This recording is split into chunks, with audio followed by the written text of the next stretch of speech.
പ്രധാനപ്പെട്ട ഒരു പ്രതികരണം എന്നത് കാന്തപുരം സമസ്ത പിന്തുണ ഇടതുപക്ഷത്തിന് എന്ന് വ്യക്തമാക്കുന്നു. മുഴുവൻ ഇടങ്ങളിലും ഇടതുപക്ഷത്തിന് തുറന്ന പിന്തുണ. യുഡിഎഫിന്റെ ജമാഅത്തെ ഇസ്ലാമി ബന്ധത്തോട് ശക്തമായ എതിർപ്പുണ്ട്.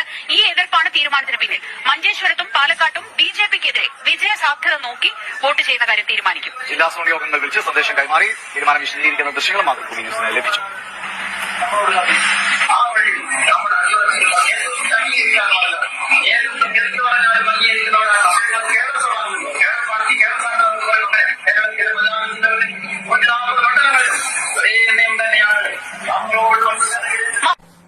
എല്ലാവർക്കും നമസ്കാരം. ഞാൻ ഷാവുത്തക്കൻ.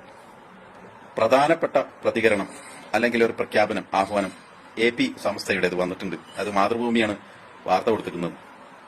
എന്താണ് പ്രസ്താവന? കാന്തപുരം AP ബക്കർ മുസ്ലിയാർ നിങ്ങളെ പത്രസമ്മേളനം വിളിച്ചിട്ട് പറഞ്ഞതാണോ?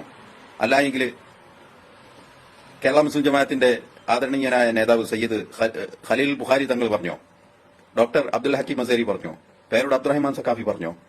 ഇങ്ങനെ വാർത്ത കൊടുക്കണമെങ്കിൽ ഇടതുപക്ഷത്തിന് സപ്പോർട്ട് കൊടുത്തു, വലതുപക്ഷത്തിന് സപ്പോർട്ട് ഇല്ല എന്നൊക്കെ നിങ്ങൾ അങ്ങോട്ട് പറയണമെങ്കിൽ നിങ്ങൾ അതിന് തെളിവായി ആധാരമായി ഉദ്ധരിക്കുന്നത് ആ ഒരു വീഡിയോ ആണല്ലോ, ക്ലിപ്പ്. അതിനകത്ത് എന്താ ഉള്ളത്?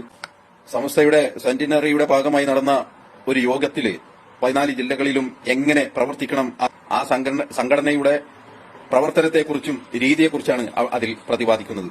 അല്ല എങ്കിൽ ഈ മാതൃഭൂമിയെ ഞാൻ വെല്ലുവിളിക്കണം.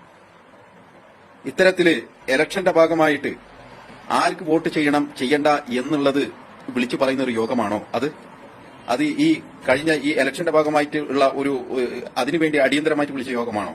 അല്ല.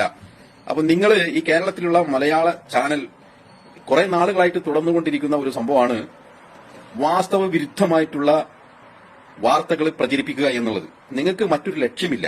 വസ്തുതകളുണ്ടോ, അതിന്റെ പരിശുദ്ധിയുണ്ടോ, സംശുദ്ധമായ കാര്യമാണോ എന്നൊന്നും നോക്കണ പരിപാടിയില്ല.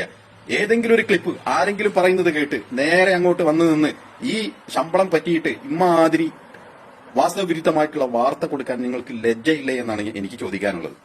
ജമാഅത്തെ ഇസ്ലാമിയെ പോലെയുള്ള സംഘടനയെ ആര് കൂട്ടുപിടിക്കുന്നുവോ തീർച്ചയായിട്ടും ശക്തമായിട്ടുള്ള പ്രതിഷേധമോ പ്രതികരണമോ ആ വിഷയത്തിൽ AP പ്രസ്ഥാനവും അതിന്റെ നേതാക്കളും നടത്തിയിട്ടുണ്ട്. അത് നടത്തുക തന്നെ ചെയ്യും. മറിച്ച് ആർക്ക് വോട്ട് ചെയ്യണം വോട്ട് ചെയ്യണ്ട എന്നുള്ളത് പരസ്യമായി അങ്ങനെ തുറന്നു പറഞ്ഞിട്ടുള്ള ഒരു സമീപനം ഇന്നുവരെ സ്വീകരിച്ചിട്ടില്ല. അണികൾക്ക് നിർദ്ദേശം കൊടുക്കാറുണ്ടെങ്കിലും ഇത്തരത്തിൽ വാർത്തയാകുന്ന വിധത്തിലുള്ള ഒരു പ്രവർത്തനം ഇന്നുവരെ പ്രസ്ഥാനത്തിന്റെ കീഴിൽ ഉണ്ടായിട്ടില്ല. അതുകൊണ്ട് ഇമാതിരി പച്ചക്കള്ളം വാർത്തകൾ പ്രചരിപ്പിക്കുന്നതിൽ നിന്ന് നിങ്ങൾ പിന്മാറുക. നിങ്ങൾക്ക് മറ്റേതെങ്കിലും ലക്ഷ്യമുണ്ടെങ്കിൽ ഈ ഒരു സന്ദർഭം മുതലെടുത്തുകൊണ്ട് ഇത്തരത്തിലുള്ള വാർത്ത കൊടുക്കുക വഴി നിങ്ങൾക്ക് ആകാശം വരെ കയറിപ്പോവാനാണ് നിങ്ങളുടെ ഉദ്ദേശമെങ്കിൽ നിങ്ങളുടെ ക്രെഡിബിലിറ്റി ആണ്, അതിനെയാണ് ജനങ്ങൾ ചോദ്യം ചെയ്യുക, വിശ്വാസ്യതയെയാണ് ചോദ്യം ചെയ്യുക. ഇത്തരത്തിലുള്ള വാർത്ത കാണാനായിട്ട് ആരും നിൽക്കില്ല. കാരണം കേരളത്തിലുള്ള ജനങ്ങൾ മുഴുവനും പ്രബുദ്ധരാണ് എന്നുള്ള ബോധം കൂടി നിങ്ങൾക്ക് ഉണ്ടാവണം.